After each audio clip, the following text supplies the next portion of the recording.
Vamos para a segunda parte do nosso estudo sobre manifestações mediúnicas incomuns de efeitos inteligentes. Sigamos, então. Esclarece. O artista, de um modo geral, vive quase sempre mais na esfera espiritual que propriamente no plano terrestre. Seu psiquismo é sempre a resultante do seu mundo íntimo, cheio de recordações infinitas das existências passadas ou das visões sublimes que conseguiu apreender nos círculos de vida espiritual, antes da sua reencarnação no mundo. Seus sentimentos e percepções transcendem aos do homem comum pela sua riqueza de experiências no pretérito, situação essa que, por vezes, dá motivos à falsa apreciação da ciência humana, que lhe classifica os transportes como neurose ou anormalidade, nos seus erros de interpretação. E a gente sempre tem essa ideia de o artista é diferente, não é igual a gente, o artista se veste de forma diferente, alguém pinta alguma coisa e a gente não consegue entender o que aquele artista pintou. Algumas letras de músicas que a gente classifica como sem pé nem cabeça, mas o artista sabe do que ele está falando, do que ele está precisando exprimir de dentro de si e dividir isso com todos.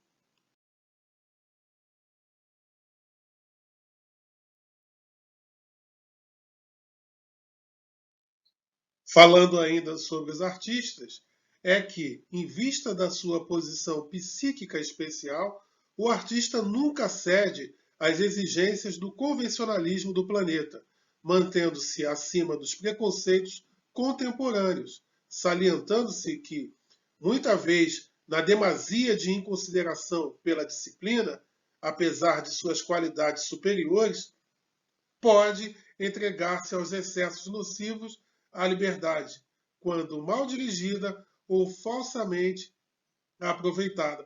O artista aparece de forma psicodélica, com roupas diferentes das nossas, com ideias diferentes, sempre parecendo estar à frente do nosso tempo, e alguns, justamente por causa dessa falta de convenções, acabam se entregando a certos prazeres e à indisciplina. Não raro, tantos artistas de renome estão envolvidos com drogas, com bebidas, com boemia, não é? E a gente vê muitos virem a padecerem por isso, por causa dos excessos. Lembrando sempre que o que nos prejudica sempre são os excessos. Tudo nos é lícito. Diversão, tomar um drink, sentar no barzinho com um colega, beber uma cerveja, um guaraná, seja lá o que for do gosto de qualquer um, mas os excessos sempre nos colocam para baixo. Isso a gente precisa estar sempre verificando. Então a gente observa na vida dos artistas muitas coisas dessas acontecendo. Alguns vêm a desencarnar, como nós julgamos precocemente, e lamentamos suas partidas. Falando sobre o nosso estudo, né, as manifestações artísticas expressas por via mediúnica são tão variadas quanto as expressas pela arte. O espírito comunicante e médium possuem conhecimento artístico necessário para viabilizar a manifestação. O conhecimento que o médium tem do assunto pode ter origem em experiência reencarnatória anterior, em aprendizado desenvolvido no plano espiritual ou em aquisições obtidas na atual vivência física. Daí o fato, como eu já relatei aqui mesmo nesse nosso estudo, e como a gente sempre ouve em doutrina espírita, do fato de nós estudarmos sempre. O médium precisa estar em constante estudo e procurar ler sobre tudo, procurar se informar do máximo de coisas que puder. Não fiquemos detidos só em leituras espíritas, abramos o nosso leque, né, de cultura, vamos ler sobre tudo e vamos exercitar sempre o senso crítico, que isso é um grande exercício. Cada vez mais que nós aumentarmos o nosso cabedal, como eu já disse, seremos um melhor instrumento. Vejam nessa situação. Um médium que já tenha predisposição para esse tipo de faculdade aí, quanto mais ele se aprimorar nas artes, tentar entender de cores, de texturas e por aí vai, vai ajudar nesse trabalho entre os dois planos. E aí nós vamos começar, né, a destrinchar um pouquinho sobre os principais tipos de médiums para manifestações artísticas. Aí a gente começa com médiums pintores ou desenhistas. Muitos de nós sabemos da existência deles, mas também se tornam incomuns porque nós não vemos isso em casas espíritas, muito poucas, né? É uma coisa mais rara, é um tipo de mediunidade rara. Por isso que nós estamos falando hoje sobre as incomuns, né, intelectuais. Vamos observar? Médiuns pintores ou desenhistas, os que pintam ou desenham sob a influência dos espíritos. Falamos dos que obtêm trabalhos sérios, visto não se poder dar esse nome a certos médiuns que os espíritos zombeteiros levam a fazer coisas grotescas que desabonariam o mais atrasado estudante. A mediunidade pictórica, é o nome dessa modalidade, é facilmente sujeita à mistificação e à ação de espíritos levianos. É preciso ter cautela em relação a esse tipo de produção artística. Imaginem, um quadro é pintado e coloque-se lá o nome de um famoso pintor, bem conhecido. Como é que nós vamos saber se de fato foi aquele irmão que, estando aqui encarnado anteriormente, foi o autor daquela obra? Pode ter sido sugestão do médium, pode ter sido sugestão de espíritos brincalhões. Então, para se fazer uma análise disso, é uma coisa muito séria, né? A gente tem visto por aí, para quem procura se informar a respeito disso. Então, como todo e qualquer tipo de mediunidade, a gente precisa estar sempre com vigiar e orar, certo? Vamos falar também sobre os médiuns músicos. São aqueles que executam, compõem ou escrevem músicas sob a influência dos espíritos. Há médiuns músicos mecânicos, semimecânicos, intuitivos e inspirados, como os há para as comunicações literárias. Sobre isso a gente não tem dúvida sobre essa qualidade de médiuns músicos, mecânicos, semimecânicos, porque nós já estudamos sobre isso. Então, a maior parte dos compositores, dos músicos, são inspirados, se especializam, cursam escolas próprias para isso, mas também facilitam a ajuda dos irmãos desencarnados que venham inspirá-los e dividir com todos nós a beleza desse tipo de arte. Os maiores médiuns musicais do século XX foram Iole Catera e Rosemary Brown, respectivamente nascidas na Itália e na Inglaterra. Rosemary Brown, vocês veem até a foto de um livro, né? Obteve destaque na mídia nos anos 70. Apareceu em programas de TV, dentre eles um documentário para a emissora britânica BBC, em abril de 1969. Nessa ocasião, chegou a psicografar, diante das câmeras, uma partitura inédita de Liszt. Procurem, pessoal, pesquisar um pouquinho mais sobre isso, porque é muito interessante. Vamos continuar com mais tipos de médiuns. Médiuns versejadores obtêm mais facilmente do que os outros comunicações em versos, muito comuns para maus versos, muito raros e para versos bons. Médiuns poéticos, sem serem versificadas, as comunicações que recebem têm qualquer coisa de vaporoso, de sentimental, nada que mostre rudeza. São mais do que os outros próprios para a expressão de sentimentos ternos e afetuosos. Tudo nas suas comunicações é vago. Fora inútil pedir-lhes ideias precisas.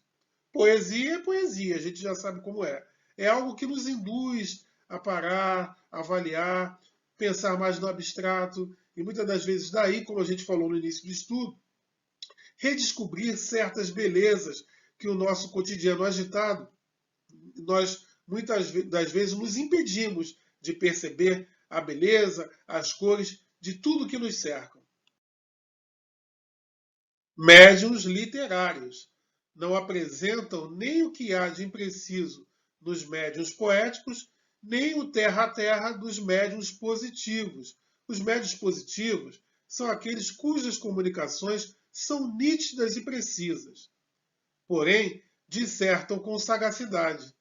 Têm o estilo correto, elegante e frequentemente de notável eloquência. Médiuns historiadores, os que revelam aptidão especial para as explanações históricas.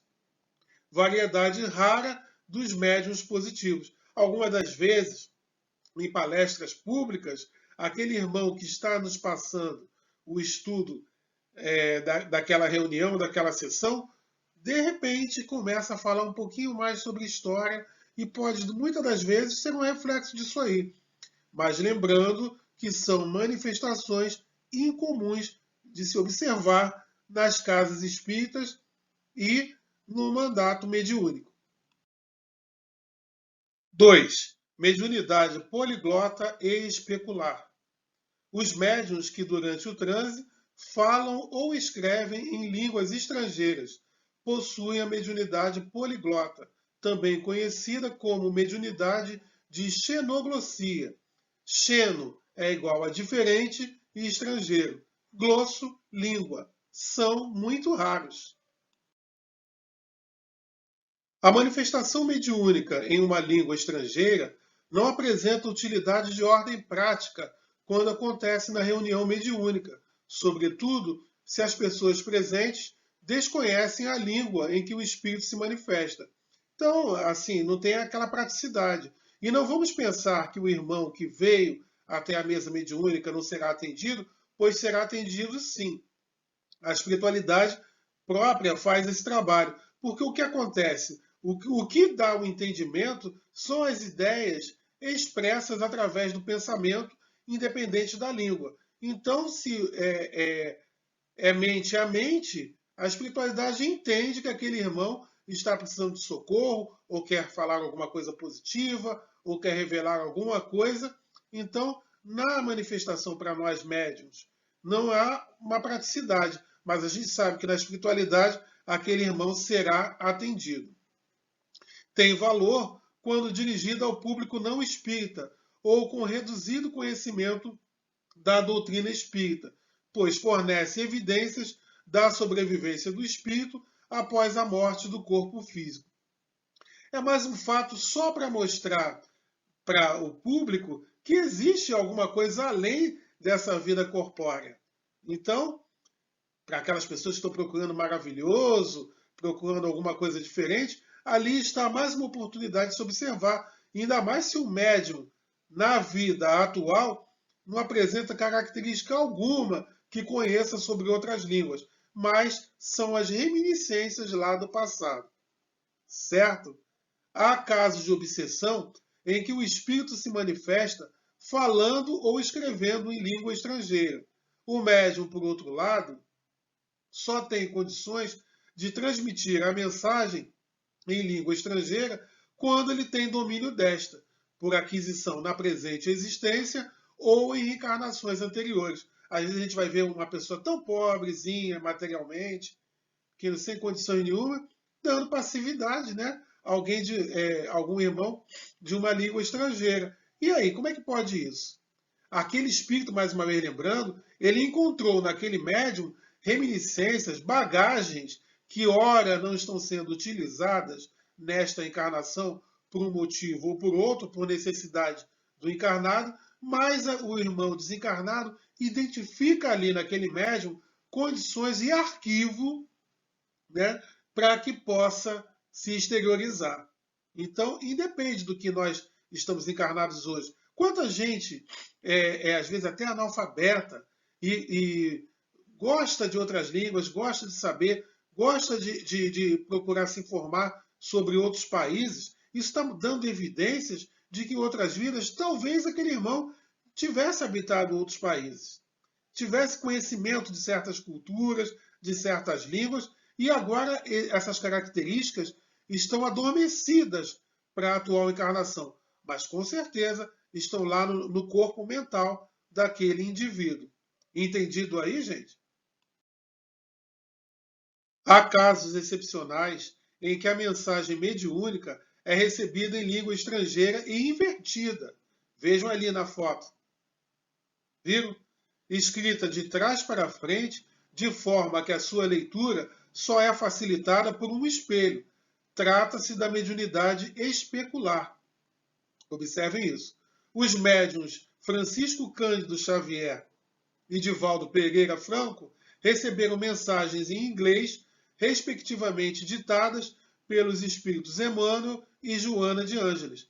Emmanuel e Joana de Ângeles detectaram nesses médiuns oportunidade e viram que no seu campo mental eles tinham condições de passar esse tipo de mensagem. São bagagens, como já havia falado, de suas reminiscências. Agora, nessa encarnação, digamos, Chico Xavier talvez não soubesse nada de língua estrangeira, mas são características adquiridas ao longo de suas reencarnações.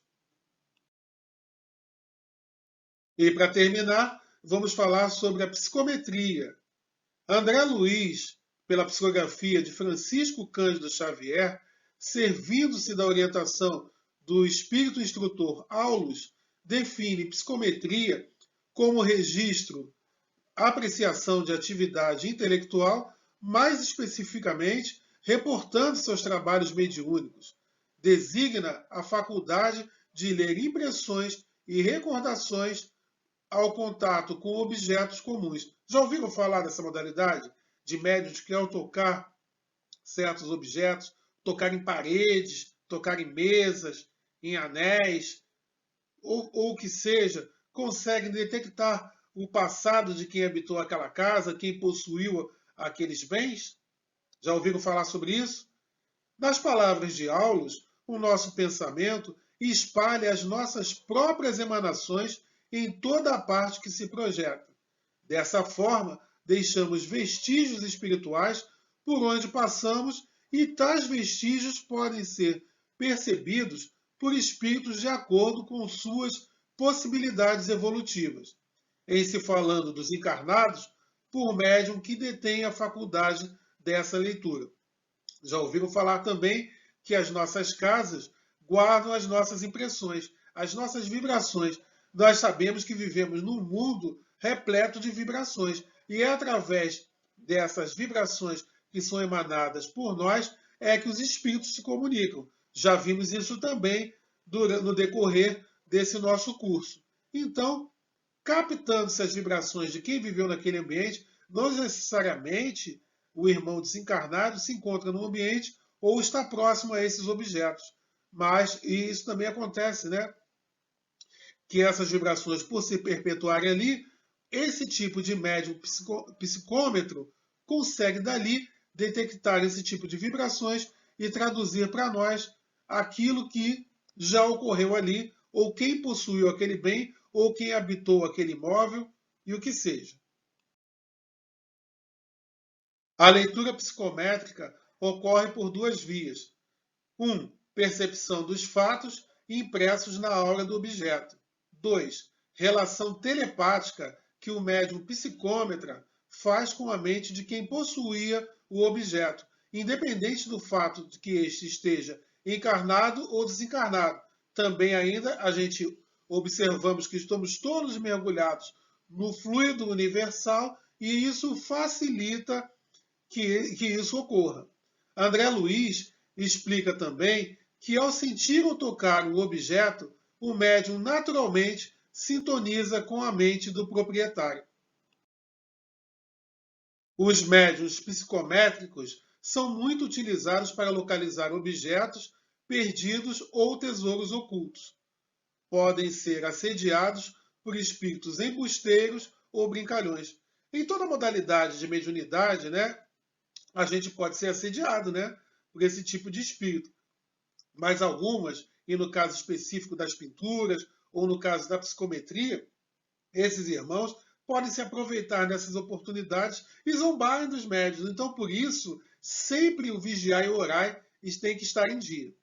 E para a gente ilustrar, finalizando nosso estudo, as polícias do Texas, da Califórnia, para exemplificar, lá nos Estados Unidos, têm utilizado essa modalidade de mediunidade para a solução de casos de desaparecimentos de pessoas ou assassinatos, aparentemente sem solução, e tem obtido sucesso. E é esse o nosso estudo de hoje. Um grande abraço para vocês e até a próxima.